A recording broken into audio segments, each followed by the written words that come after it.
So I've learned that you prepare for growth and you have the capacity. And then once you have the capacity, then you start the marketing piece, you do the sales piece, you start looking for new business, and the new business comes in, then you can handle it. And then your customers won't be your existing customers won't be dissatisfied, and your new customers won't be dissatisfied because you're able to meet their quota. And that's the most important, that's really the most important thing that I've learned. And I really encourage any startup that don't rush to get more business, build the capacity, build the infrastructure. Then once your infrastructure is built, now you have the ability to meet the needs of your clients.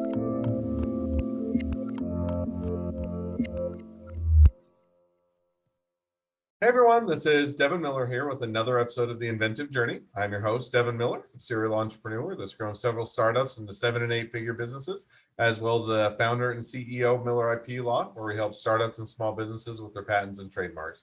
If you ever need help with yours, just go to strategymeeting.com, and we're always here to help. Now, today we've got another great guest on the podcast, Phillip Hogan. And Phillip, is a quick introduction. So graduated high school in New York. Jumped around a bit through the 70s and traveled through the 80s, and then settled in New York and started to work in a family business, but then wanted to do something for himself. So went back to school and pursued a social working degree in the University of New York. Graduated and purchased a building, I think in 2000, and decided to start a business with housing management. Provided housing to those for substance abuse program or coming out of substance abuse program. Did everything out of pocket, worked full time, ran the program for several years. Got a bit burned out, closed the program, sold the building, took a break, and then decided to move to Georgia. Found a few new jobs, and then ended up getting divorced, got a few better jobs, and then the last job was working at a program for providing housing for HIV patients, and then shifted to a business that's more of a mobile notary business, which is what he's doing today. So with that much as an introduction, welcome on our podcast, Phillip. Evan, thank you. Glad to be here. So I just took a much longer journey and condensed it into a much shorter period of time. So let's unpack that a bit. So tell us a little bit about how your journey got started in New York coming out of high school. Oh, coming out of high school. Oh gosh. Well, I graduated Hempstead High School in 1975. And at that time, just decided to do a little traveling. And at that point, I was pretty much like a sheltered child. And it was time for me to see the world a little bit and see how other people lived and associate themselves with their surroundings. So I traveled throughout the country, and I got opportunity to travel internationally, and was able to live abroad for a little bit. And I think for the best 10 years after high school, I just was really into the mode of finding myself and finding out how other people lived, and found that to be quite enjoyable. But then when that time ran up, it was like, okay, let's settle down. What are we going to do here? So that's when I came back to New York and got involved in a family business. A very successful family business that my dad had started, who was a decorated retired police detective who's deceased now. And so he and my mom were running the business. He asked me to help him, and I decided to come and join. And it was a great experience. And that was his dream. It wasn't my dream; it was his dream. But that was my father. So he asked me to come work for him. And how could you ever say no to your father? So I did, and it was a great experience. I learned a tremendous amount. My business acumen that I have now, it has really come from my mother and father working side by side and seeing them build not only one, not only two, but 3 successful businesses. So then it came time to again find myself on another level, and so I just my father and I sat down. We had a conversation. And I said, listen, Pop, I need to go and do some other things with my life. And he understood unwillingly. And so then I got admitted into, I started the pursuit of human services. So I got my undergraduate degree from Metropolitan College. Let me just ask one quick question. I know I'm diving into the middle of your story, But one of the Sure. questions I had is, so you're working with your dad, and I Mm, definitely get, hey, how can you say no to family and helping them out and learning the mm, family trade, and you get a lot of skills. But what was right. kind of the genesis or the tipping point to say, okay, I need to go out and do things on my own? Was it, hey, I can't stand working for my dad, or hey, I love you, dad, but I really have a different passions and different priorities, or kind of what was Right. that trigger, that tipping point to say, hey, I want to go out and do my own thing, and that and then start you down the path of going back to college? Yeah, it was as I mentioned earlier, that was my father's passion. That business was his business. And so I didn't join the business to really learn the business. I mean, it was part of the process, but my real passion and real reason for joining the business was just to be by my father's side and to help him and to give him the assistance that he needed to build the business. And so at that, so that was fulfilled. And then I forgot, then began to experience and said, well, listen, this is not my path, right? This is really not the things that I want to do. It doesn't really express who I am as a person, deep down inside. As a family person, yes. As a business person, yes. But as a passion for something for me to pursue, that just wasn't quite it. So it was a tough decision, Devin. It wasn't something that you can easily walk away from, but it was a decision that had to be made to bring me peace and also to help him be satisfied to know that, okay, well, listen, you know what? Let me not think that my son is going to be here forever and a day when in fact he has some other desires to pursue himself. And so those are the reasons that those are the reasons that led me to move on. And in moving on, I began to my undergraduate degree in human services, did well there, and then I got accepted into Fordham University School of Social Work, got a great social work degree. And this was in 97. So in 97, I got the opportunity to purchase a building, as you mentioned in your intro. And that's where I started. I decided, okay, how can I use the business acumen that I learned from my parents, coupled with the social services education I acquired from the school and the work that I was doing at the time.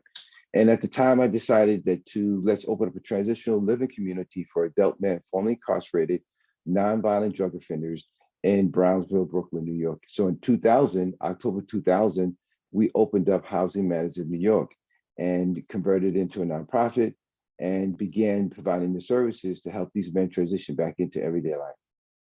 Now, one question to that, because so how did you? So in one sense, that makes sense. You get the social worker degree, kind of where your passion when you're coming out, and you got the building. On the other hand, that wouldn't have been the necessarily the first thing that would have come to mind of social working degree. In other words, you may go work for public services, you may Mm, help people get jobs and that. So what kind of drew you to that, or what made you decide, hey, I'm going to go through, mm, set the nonprofit, do a business, or mm, set mm, up the business and do that, or at least and offer those services? How did you kind of mm. land on that as kind of where you wanted to head?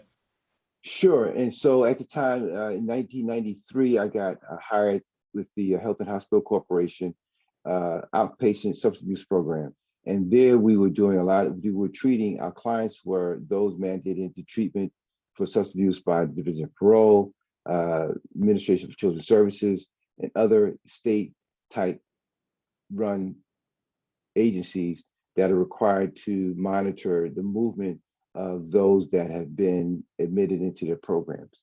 So at that point, and I had the opportunity to do this work while I was throughout my entire educational venture. And so I realized that many men were coming home from correctional facilities, going back into the city shelter system, and where more crimes were being created, or they were creating crimes. And what was happening, they were being reincarcerated because they had a parole violation. So these men and they couldn't go into the New York City Public Housing Authority because they had felony convictions, and a person with a felony conviction cannot live in the project or in public housing. So the only option were to go into the shelter system. All of the other type of transitional living communities, beds were filled. And so at that time, there was a tremendous amount of men and women coming off of correctional facilities. And really the systems to provide services to them were being flooded because so many people were coming home and they just weren't prepared to meet those type of numbers. So I said to myself, well, the issue here is that they need housing, right? And the program that I was working for didn't get into housing. and they didn't have people who were really many. They didn't have any collaborative relationships with those who could provide housing. So I says, well, you know what? I'm going to start a housing program. And one of my professors asked me, he says, okay, just as we were graduating, he says, okay, Philip, now that you have graduated, what are you going to do with your degree?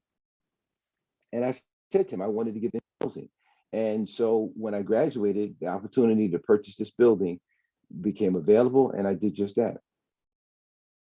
No, I think that, I think one, that's a great mission to be on, and say, hey, I recognize that there's a need in the community. I think that they can make an impact and make a help utilize both the degree as well as, just generally wanting to have that giving nature, which I think definitely is a great mission to set out on. So now, so you set out on that, you get the housing, and I think you did that for a period of 5 years. Is that right? 5 years, yes.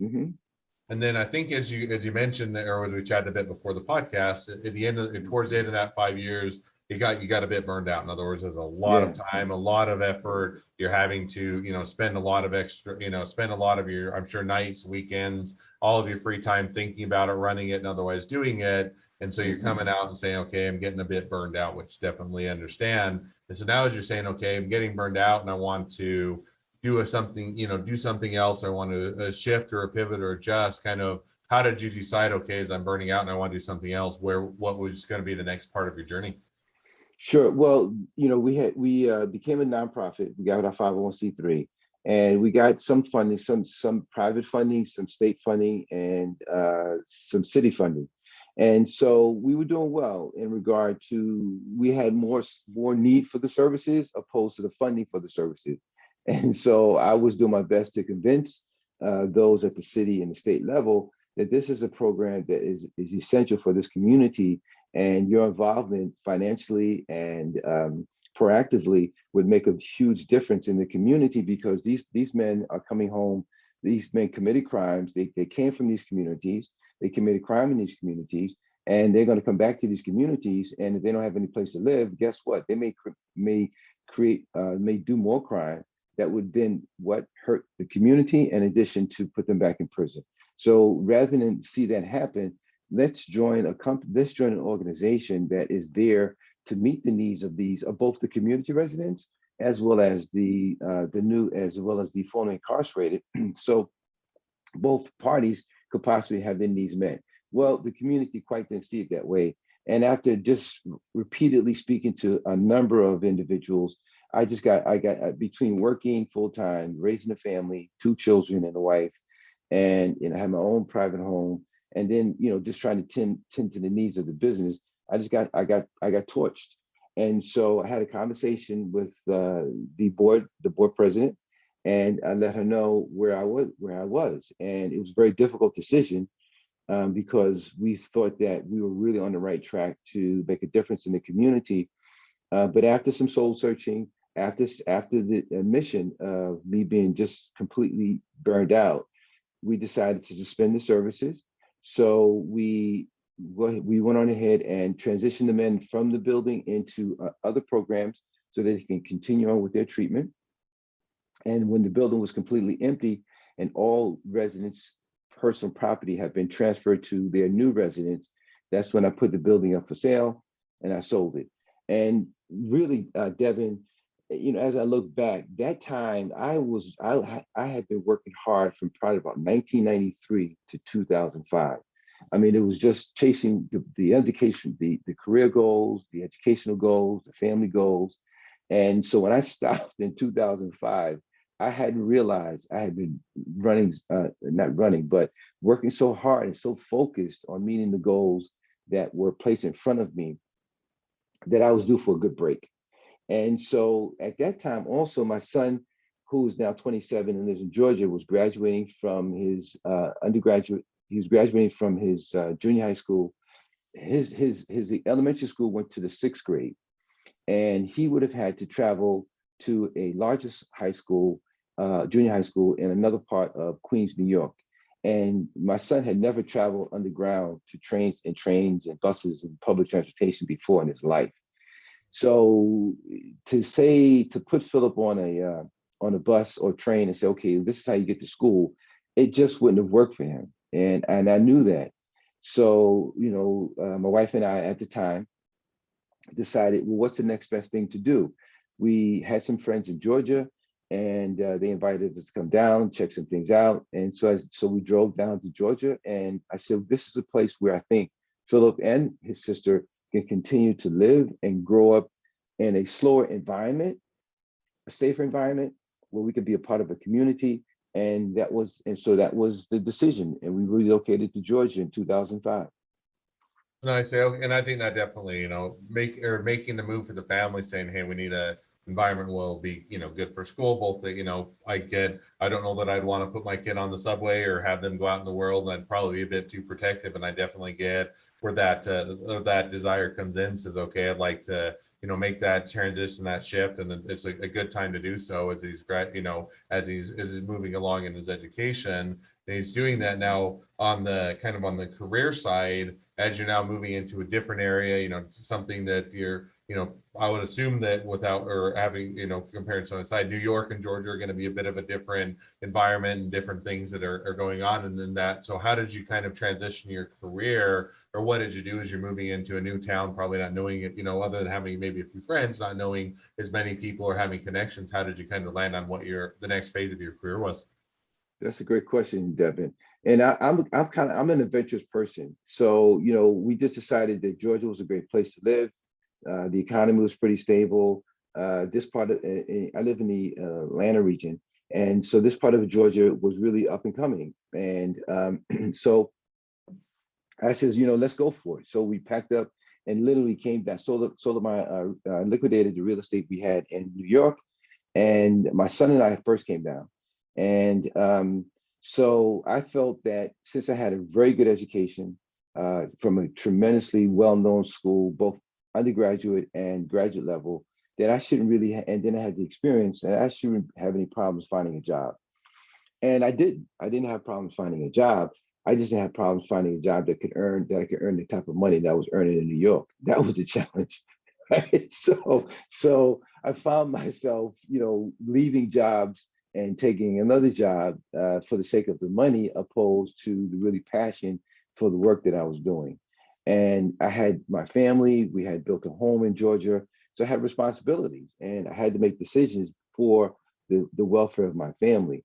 And so therefore I did, in a short period of time, I was able to, I maybe changed 2 to 3 jobs. And the third job was finally one that really fit. It was a fit. It was organizational fit, and it was a career fit in myself. And so I worked there for about a year, year and a half, and then I got laid off. And it was a layoff. It was interesting because it was an HIV community. It was an HIV program for people HIV positive. And HIV is a disease that's ravishing all type of communities. But in the HIV community is predominantly the workers, and those that do the work are predominantly in the gay community. And I don't have a problem with working with anyone of any denomination or any sexual orientation. You are who you are, and we're coming together for a common cause. But I just wasn't a fit for the community because I'm a straight guy, and people would look at me and say, "Well, listen, straight men don't do this type of work. Why are you doing this type of work?" And my response to them, it says, "You don't have to be, HIV doesn't select what your gender is or your sexual orientation.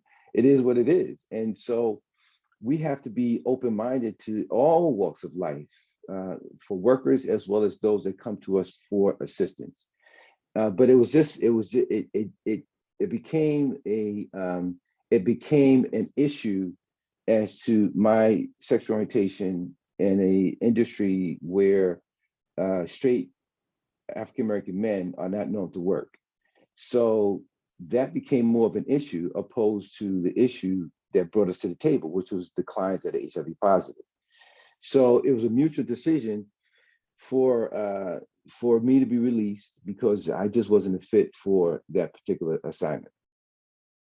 That definitely, Makes sense in the sense that when you're working with anybody, it is has to be a cultural fit. It has to be a fit where everybody feels comfortable. And if that's not the right environment, even if it's no fault of your own, it's one where you have to say, okay, I've got to find one where it is a good Right. fit, and it's one where everybody, everybody's comfortable, and it's a good environment for everybody, and it can have make sure to serve everybody. So now as you're saying, okay, that's not a good fit, I might or look for a different opportunity or different or place or area to within which to explore your talents. What was kind of the next step or phase, or what was the next part of your journey? Yeah, well, the next step was to, with his social work degree from Fordham University, I was really committed to providing, you know, Devin, my family, my mom, my dad, are public servants or public servants. My sisters have advanced degrees, and they're public servants in one capacity or the other. So we're a family of servants. We believe in serving the needs of those in our communities and in our families in our regions. And so I was committed to continuing to be of service to those in need, and that's what I was trained to do. So I was able to get another job with a very successful nonprofit here in the Atlanta area, and so we worked together I was a director of human services program, and and I think I was there for maybe, I don't know, 2, 3 years, and it was a family run. It's a family run nonprofit. So while we did great work, there were some challenges to me ascending to higher position of leadership because the family was at the top echelon of the organization. And so my opportunity for growth have been capped. And I realized that there wasn't just any more room for me to grow. And if I wanted to stay in this position for the next 10, 15, 20 years, that'd been fine by them. But I had much more aspirations. And I was just too talented and too ambitious to remain there. So I got another opportunity with a company where we were providing HIV homeless prevention program for HIV for people HIV positive down in South Georgia, and that was a great program because they were awarded a whole bunch of money, about $250,000 to start an HIV homeless prevention program in South Georgia, and so I got hired and had to set up the program in South Georgia while I remained in Atlanta. So we had the staff, we had we had the office, we had all the things needed to run this program, and but we only had a year to spend $250,000, and that's quite a bit of money in the nonprofit world to spend when you don't have the structure. When I say the infrastructure to spend it, the money was only supposed to be utilized for those that are recipients of the program. You couldn't use it for administrative costs. So trying to spend $250,000 without an administrative costs was kind of challenging. And the company, the nonprofit didn't have they didn't have the resources to hire more staff and pay them to assist in getting the work done. So we, on a limited budget with limited staff, we were not refunded. So that was a year. It was a good experience. And so then I kind of like said, I tried to find more work, and I just couldn't find more work. And I really got burned out. I got burned out looking for more work. I knew I had a very good degree. I knew I had the experience. I knew I had the passion to really be of service. And but I just didn't. I just got tired of the rejections. I got tired of resumes falling into the black hole, so to speak. So I just pulled back. And then one day I met a notary who came to my home to notarize some documents. And I had never heard of a notary coming to your home to notarize documents. So I says, okay, what's this all about? And he, after the notarization, we chatted. He taught me a little bit more about how he became a notary and how he became to doing this type of work. And I says, okay, you know what? I could do this. I could do this. This is something that I think I can do. It doesn't require me going back to school because I was really burned out with going back to school. So I got my notary commission, pretty much followed his blueprint to become a mobile notary, and went to the National Notary Association's website, learned how to, and took the certification courses to become a certified notary signing agent, which will then allow you to then trained us on how to notarize mortgage documents, understand the mortgage process. So, so I learned that in one vein, if you will, and then in another vein, I was interested in becoming a mortgage loan officer. So I went and learned how to become a mortgage loan officer. Well, I learned a lot, and but when it came time to take the test to become a licensed loan officer, I didn't pass. And so I says, okay, well, maybe you're not meant to become a loan officer, Phillip, because you're pursuing it for the money, and you can't. That's never been your objective in life. So, so I decided to stick with the notary, and then the notary business grew. I began getting more customers. I learned the process. I didn't know anything about the notary signing business. I knew nothing about it. Everything that I learned by just on the job training, so to speak. And I had a really great client out of Florida that was sending us a lot of business, a lot of refinance business, and I just couldn't handle all of it. So, so they asked me, well, Phillip, we have a lot of business and we want to send it to you, but you're having some difficulty managing our book of business. What are you going to do? Well, that was the $1 million question. Do you walk away from this opportunity, or do you rise? And so I said, I'm gonna start a signing service. And they said, okay, great. Let us know when you're up. So in July of 2016, I launched Signing Services of America, which is a national notary signing service. We are hired by national mortgage lenders and title insurance companies to schedule and close any of their mortgage product loans throughout the United States. So in 2016, we started Signing Service America. I had this account that was sending us about $150, $200 a month. And back then, for that type of business, with the startup, was fantastic. I mean, no business comes in the door making money. We were making money.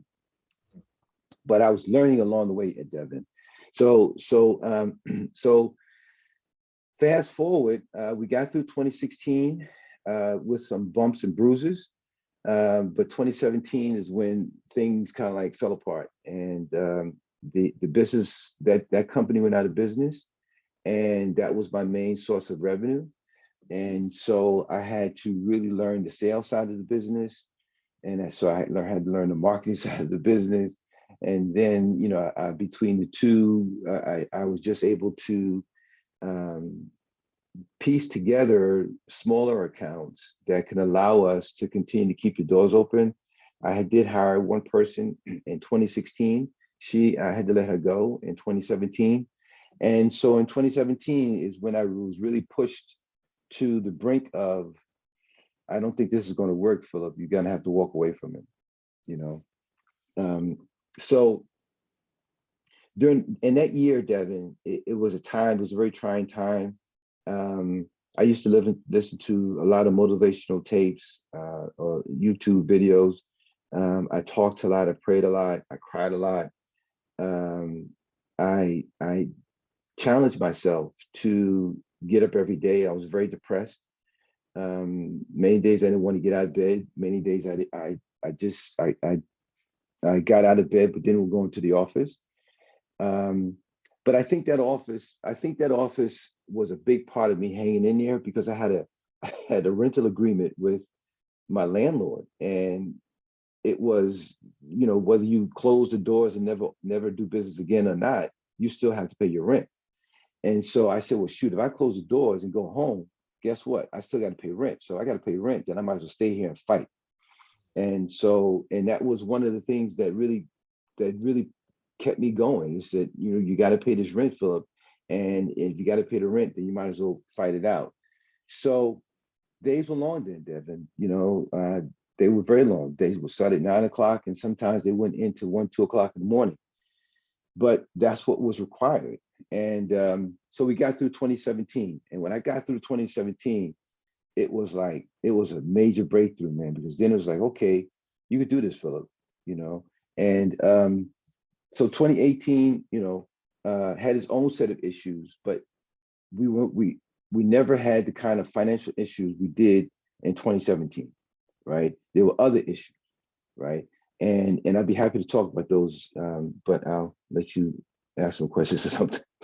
No, I'm I think talking a that lot. that's definitely a great walkthrough. And it's always, I think that it paints that real picture of, people oftentimes just have the idealized, well, yeah, there's a few hard years, but it was fine because it all worked out in the end. And in reality, it really does, or it does take a toll, and you do get burned out. It is a lot of work, and you're having to, to have the or the less than fun situation of letting people go and then rebuilding it, and otherwise fighting and struggling, all which I think is real and paints that real situation. So I think that is definitely a great walkthrough of your journey, and an interesting one at that. So now you kind of, as we talked a little bit before, the business is still going. You're able to, you kind of pivot and adjust, and then otherwise keep it growing and building. And as you're having to navigate that, it brings you to a bit to today. And I think there'd be definitely some fun conversations to have maybe on a future episode, or have you back and talk a little bit more about kind of now how you, as you struggle through where the business is at today and where it's going. But with that, we are, as we wrap up towards the end of this podcast episode, I always wrap up the episode with two questions. And so the first question I always ask is, along your journey, what was the worst business decision you ever made, and what did you learn from it? Along my journey, what was the worst business decision I made? What did I learn from it? There was so many. I think that,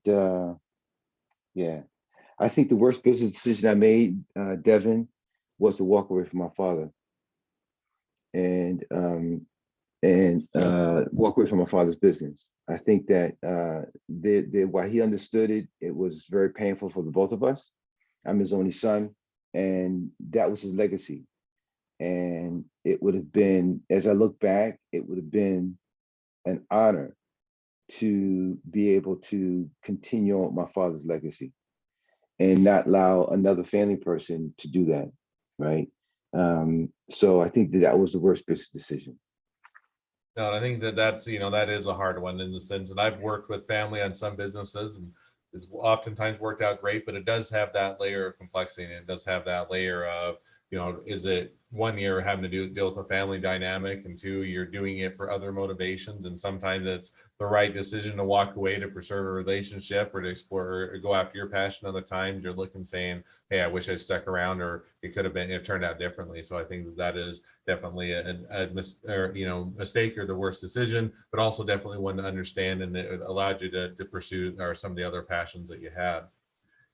Second question I always ask is, if you're talking to somebody that's just getting into a startup or a small business, what'd be the one piece of advice you'd give them? To take your time and grow. Take your time. That the growth of a business, you can either the business, you could prepare for growth and then do well, or you don't have the capacity for growth and you get the new business and you're not able to handle it. So you'll wind up losing the business, and you could possibly lose the accounts, and you'll lose the business. So I've learned that you prepare for growth and you have the capacity. And then once you have the capacity, then you start the marketing piece, you do the sales piece, you start looking for new business, and the new business comes in, then you can handle it. And then your customers won't be your existing customers won't be dissatisfied, and your new customers won't be dissatisfied, because you're able to meet their quota. And that's the most important, that's really the most important thing that I've learned. And I really encourage any startup that don't rush to get more business, build the capacity, build the infrastructure. Then once your infrastructure is built, now you have the ability to meet the needs of your clients.